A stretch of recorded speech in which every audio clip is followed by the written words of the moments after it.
Our interview this morning is with Stanley Gomer. Stanley was born in Fort Worth, Texas, January of 1930. He was in the U.S. Army from January of 1951 through December of 1952. Highest rank attained was PFC. This interview is being conducted at Burleson, Texas on Friday, July the 9th, the year 2010. This interview is conducted for the Veterans History Project for the Library of Congress and also Operation Remember for the city of Burleson, Texas. My name is Dale Dexheimer. I am not related to Mr. Gomer. Also in the room are Milton Gibson and Gary Burton. And with that little intro, Stanley, we'll let you tell us your story of when you were in the U.S. military, sir. All right. I was drafted, I was inducted on January the 4th, 1951 in Dallas, Texas. And from there, I was sent to Camp Chaffee, Arkansas for my basic training. I did the 6-week basic training plus the advanced infantry basic training. And upon completion of that, I was received orders to report to the Far East Command, and I was given a 10-day delay en route.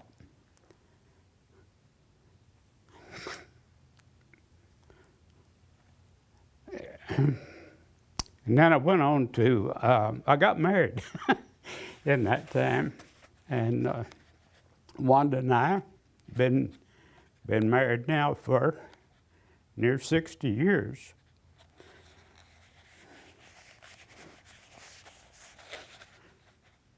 But went on to Camp Stoneman, California, and processed there, and got on the ferry and went down the river to San Francisco, got on the boat, and we left out and took a 10-day voyage from there to Japan. During the voyage, we ran into a real bad storm, and where we were in the ship, or where I was on the lower deck at the rear of the ship. And I remember vividly that during that storm, that ship would come up out of the water, and you could hear the propellers rev up, and then it would hit. And I knew that if it came apart, I wasn't getting out. And it was we were locked in the ship for 2 or 3 days there during that storm. We got to Japan. Went to the processing center. Had the opportunity to sign up for medical technician school, and I did. And it lasted a month. We were at, it was at Shinada-yama Barracks. It was an old Japanese Army barracks. It was really nice. It was one of the nicest places I had got to stay while I was in the Army. And so I finished there. We went to Sasebo, Japan, and got on the ferry boat. It was an overnight trip to Korea, and went to Busan. It was standing room only on that ferry boat. It was pretty crowded. Glad nothing happened to it. 2 weeks previous to our trip, one had capsized, and there had been some fatalities. Got to to Korea, and I asked for duty at a MASH unit, and all of their slots were filled up. So I was assigned to the 421st Medical Collecting Company. At that time, the headquarters of our company was in Taegu. They were bivouacked in the one corner of K-2 Air Force Base there. Our unit was attached to 8th Army. It was a service unit. And we had people working in the field hospital there in Taegu, and also working on hospital trains that ran from Busan up to as far as they could go near the MASH units. And they would load up with wounded and drop them off at different field hospitals as they came back, depending upon the type of injury that the person had. And then those of us there in the company area, our primary job was air evacuations, and we would they would bring the people that were being evacuated. Most of them were stretcher cases. In the beginning, they were battle casualties, and we would feed them. Our company had our own mess hall, our own cooks and everything, and so they would, and we had a Quonset hut down on the airstrip, and they'd bring those people in there, and we would feed them, help them eat and all before loading them on the plane. And I had determined while doing that job that there was nobody that weighed less than 250 pounds got hurt over there, because everybody I loaded on the airplane was big. And usually they had the straps in the airplane. You had to put the straps on the handles of the litter, and had to raise them up for that top one. And usually the only person to help you was an Air Force nurse that was 5 foot tall, and I wasn't much taller than that. And but anyway, we got the job done. We stayed there. Well, let's see. That was we got into the company in the summer of '51. In the winter of 1951 and '52, the field hospital there in Taegu was only taking frostbite. And so we loaded out a lot of frostbite cases. And some of those guys were in really bad shape. They had big water blisters on their hands and some of their ears.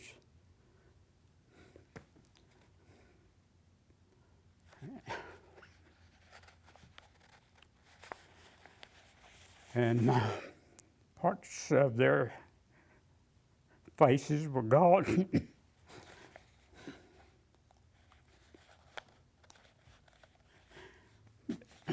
We stayed there in Taegu until the summer of '52, and then our unit was moved to, our company headquarters was moved to Suwon. And that was really a good move for us, because we got to stay in, we were quartered in a building in an old schoolhouse there in Suwon. We had been living in tents. It was,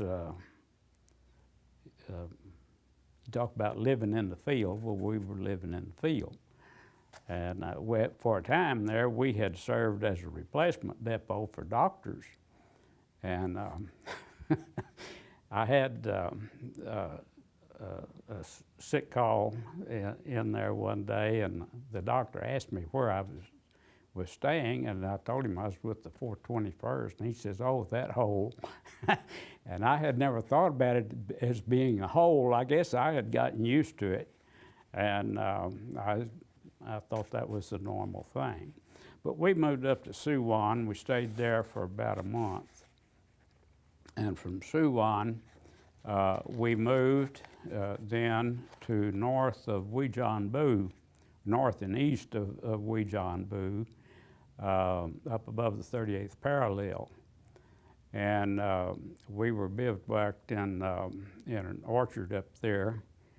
And that was, while there, It's the first time in my experience in the Army that I ever got a winter issue of anything, and that amounted to a sleeping bag. And other than that, well, it was your three wool blankets that they issued you, and that was all. But we stayed there. The unit was still there when I left it, and at the end of November, I spent Thanksgiving there, and I was ordered home for discharge, and we went down to Seoul to a replacement depot there. Well, old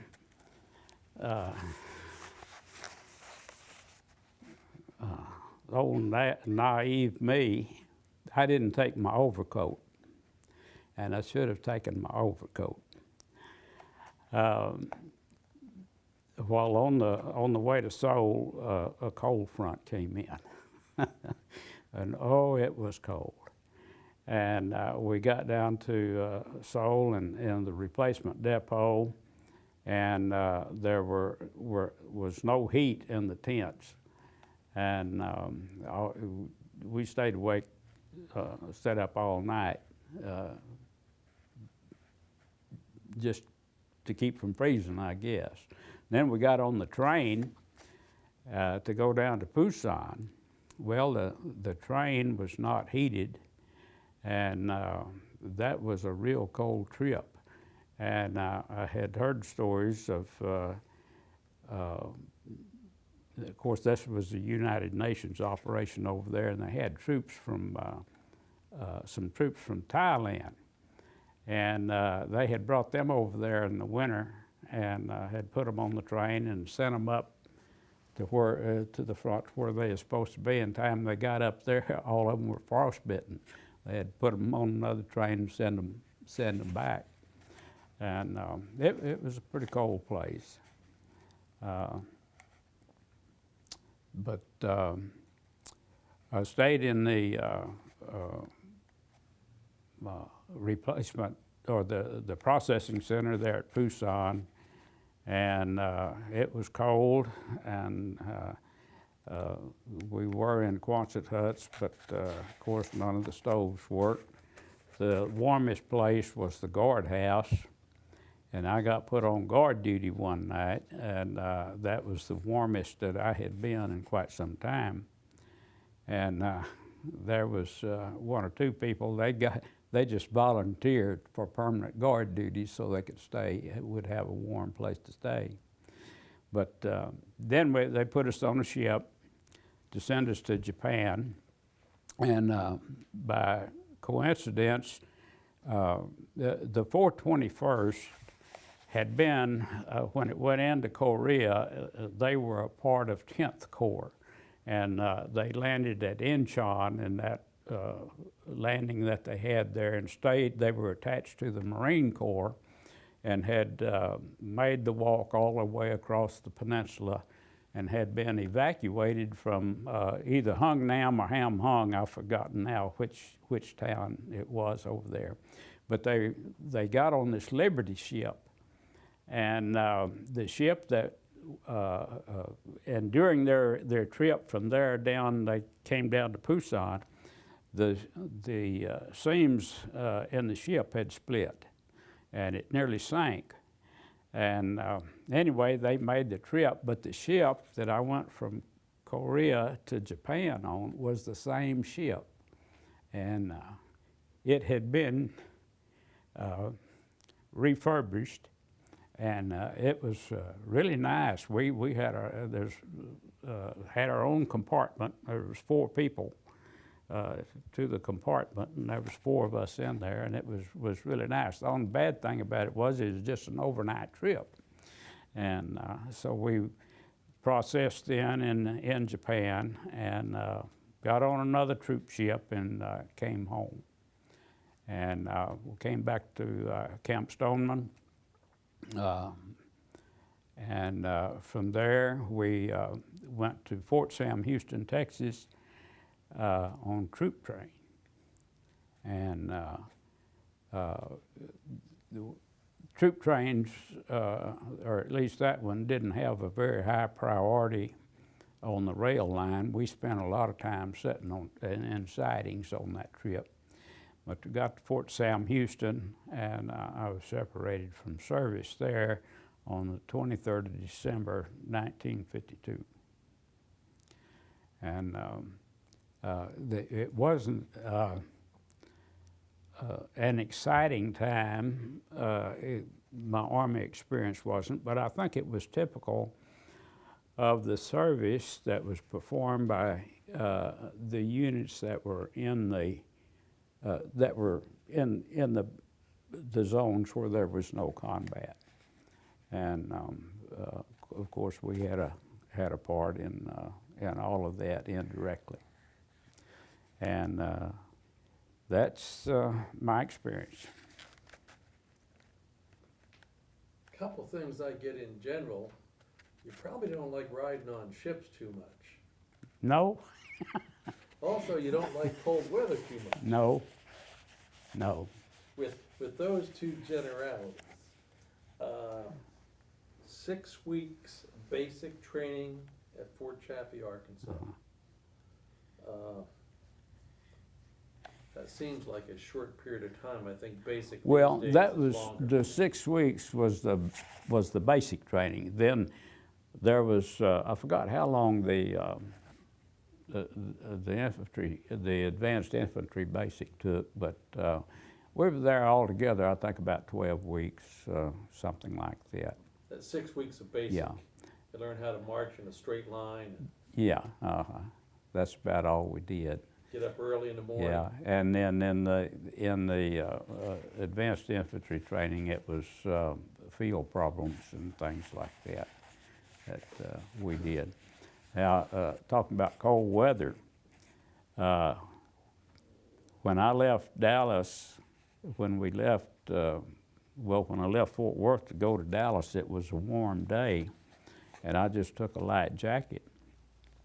Well, of course, my thought was that we would be supplied with uniform and all, just right away. Well, when we got to Arkansas, it was cold. And the barracks there had just been, that Camp Chaffee had been closed for a long time, and it had just reopened. And the furnaces in the barracks wouldn't work. And so we got a dose of cold weather there. In fact, when our first issue, the only winter clothing that we got was a sweater, and the Army's gloves at that time were leather shell with wool inserts. Well, we got the shells. We didn't get the wool inserts. We did not get a field jacket until about 2 or 3 weeks later. And so we got to experience some cold weather there too. That happened to be, they said, was at that time, was the coldest winter of record in the state of Arkansas. And I believe it.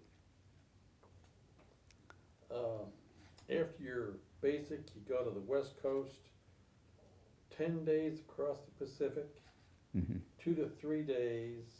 The weather was really bad, so they kept you below deck. In general, what did you do a day on a troop ship? If they didn't have you cooped up and locked up below decks, Stanley, when the weather was good, did you go up on deck every day? Yeah.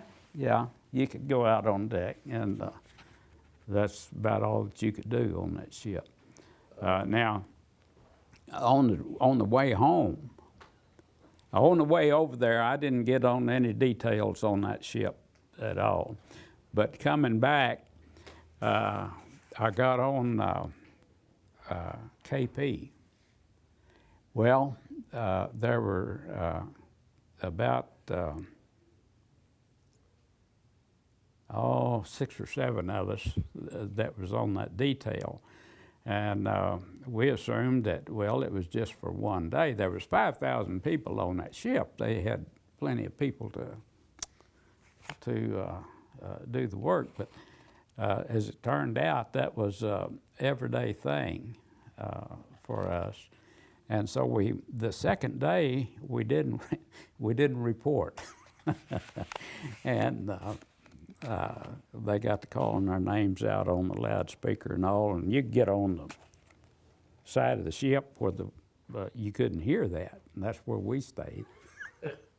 But anyway, they finally caught us and put us back on the detail, and so I got to pull KP for about that trip lasted 14 days, and other than the day, we just didn't report for KP. Well, I was on KP for all that time, washing pots and pans, and it seemed like everywhere I went, I got on KP, and that was the job that I got, was washing pots and pans, which was the dirty job, and nobody wanted to do that. But strange thing happened on the way while I was there on KP. The cooks must have been merchant marine. They weren't Army cooks. And so one day one of them came over and he had a pie. And he says, hey, he says, we fixed this pie for you. He says, you're the only one over here that's working. And says, don't give any to these other guys.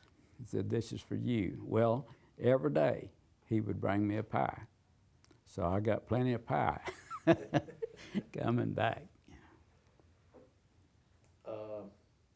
Good pies. Let's see here. Went to medical tech school you were in Japan then, Yes, right? Shinada-yama Barracks was the name of the place, and I don't know, it was near Osaka. I don't know just where it was. You mentioned, Stanley, when you got to Korea, hospital trained, and I guess I've never heard about the hospital training.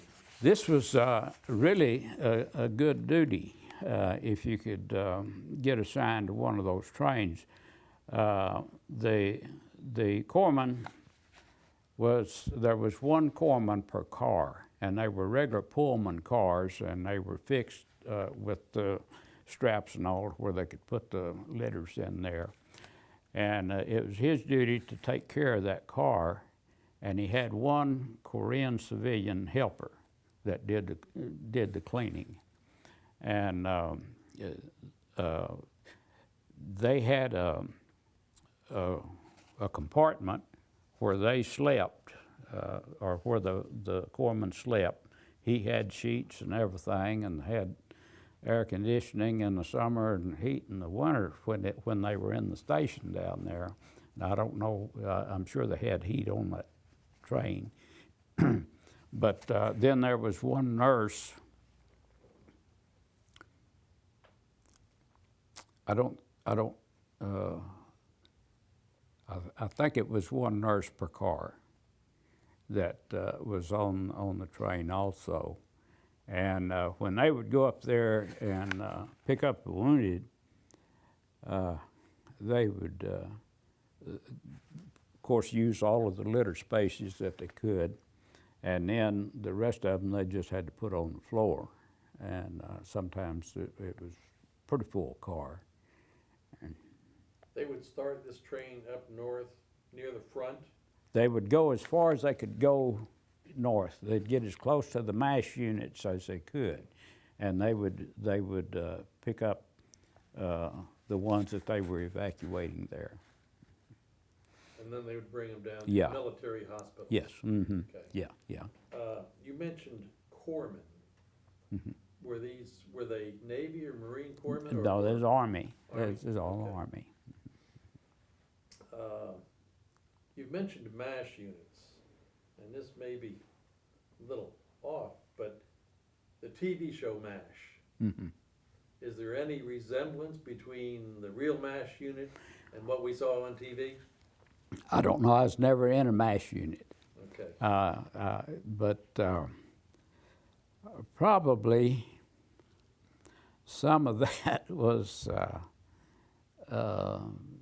may have been, but a lot of it I doubt that it happened. Okay.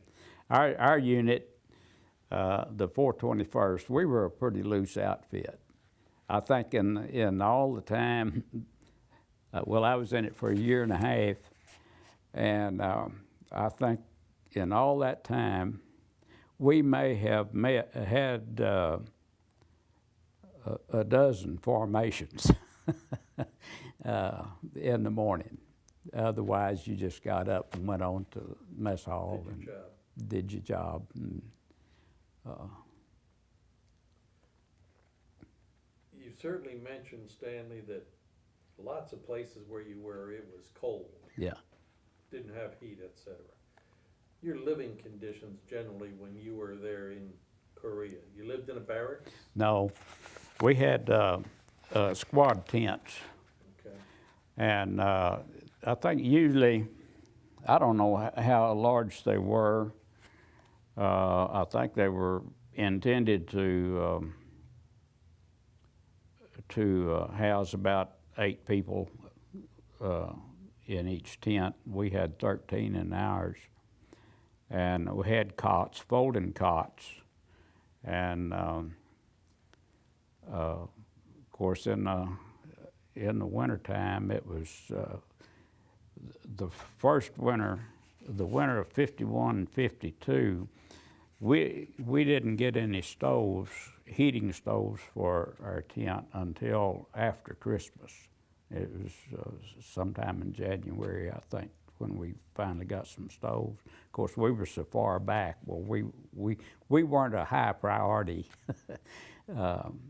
item, and it was uncomfortable. And When you did get the stove, wood burning? no, it was Kerosene? diesel. Diesel? Diesel. Okay. Just a big space heater pretty much then? Yeah, there was one per tent, and it was, I don't know, it's a round stove as well as I remember, and it was hooked up to a 55-gallon drum of diesel, and that was our heat. You went to the mess hall 3 times a day for chow? Yeah, we had our own cooks and all, and we drew our rations. And this was one of the good things about being on that Air Force base was that we were drawing our rations from the Air Force. And the Air Force ate a lot better than the Army did, tell you that. And because once we left there, it was sea rations, and that was about it. But while we were there at that Air Force base, at one time we even had steak for a meal. Of course, it was tough; you couldn't eat it, but we had it was just pretty good.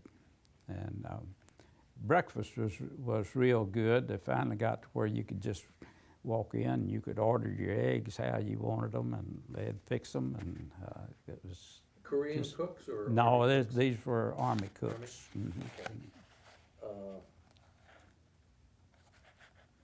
Water under those conditions? Okay. Did you have to truck it in, or? No, there was a river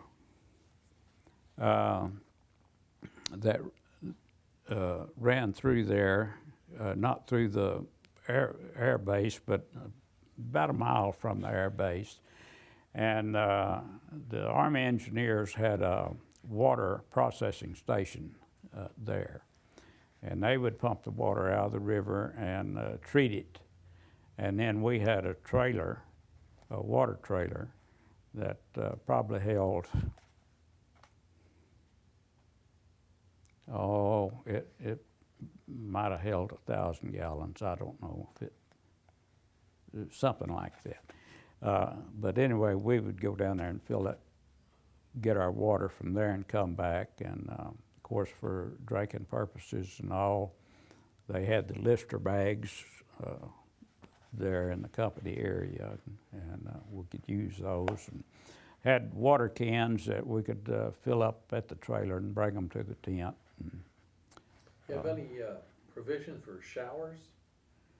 No, you would go quite a while without a bath, without a good bath other than what you take out of a helmet. We finally, from the Air Force, got 2 used wing tanks off of the aircraft down there. And we rigged those up to where we could use them as a shower. We put them on a trailer and would take those then down to the water station and fill up the tanks down there and bring them back. And they had the heating units that they used in the mess tent down there. They had one of those that they could put under there and heat the water. So we, along about,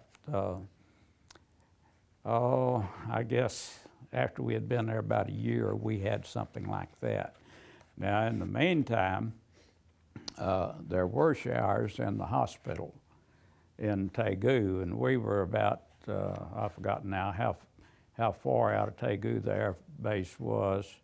I understand now that air base is the municipal airport there in Taegu. It was 6 or 7 or 8 miles or something like that, and you could we'd run a truck, or they would run a truck in there in the evening sometime, and you could take a shower there. Following that winter, you were north of the 38th parallel, bivouacked in an orchard, I think. Yeah. Mm-hmm. Maybe a little bit about the countryside. I guess I don't think of North Korea as a land of orchards and what have you, but I've never been there, Yeah. Stanley, so. Well, it was rather mountainous up there. We'd have to make the run to Seoul every day for mail and whatnot. And I was in the headquarters platoon of our company. I was in the motor pool and drove a Jeep most of the time that I was there. And we would make this run to Seoul every day. And the main highway was about like the county roads here in Johnson County were when we first moved down here. They were just gravel and 1 lane. And if you met anybody, one of you had to get off of the road. And the bad thing about making that trip was that the Army they had these tank transports. And once they got started, they never stopped. I mean, you got out of the way or you got run over. And they usually had a escort with them, ahead of them, the siren going and all to warn other traffic to get out of the way. Of course, there wasn't that much traffic, but you either had to find a flat spot to get off or else go up the side of the mountain there to get out of their way. And that got exciting every once in a while. But from Seoul up to where we were, there was one mountain range that we had to go through. And the rest of it was, as I remember, was pretty flat. Now, there wasn't a whole lot of timber on those mountains. I guess over the thousands of years that people had lived in that part of the world, they had pretty well cleared it all out. The trees were, there were some fair-sized trees, but most of it kind of looked like, well, not too much different from the country around here, except where it was hilly, there weren't any trees on the hills.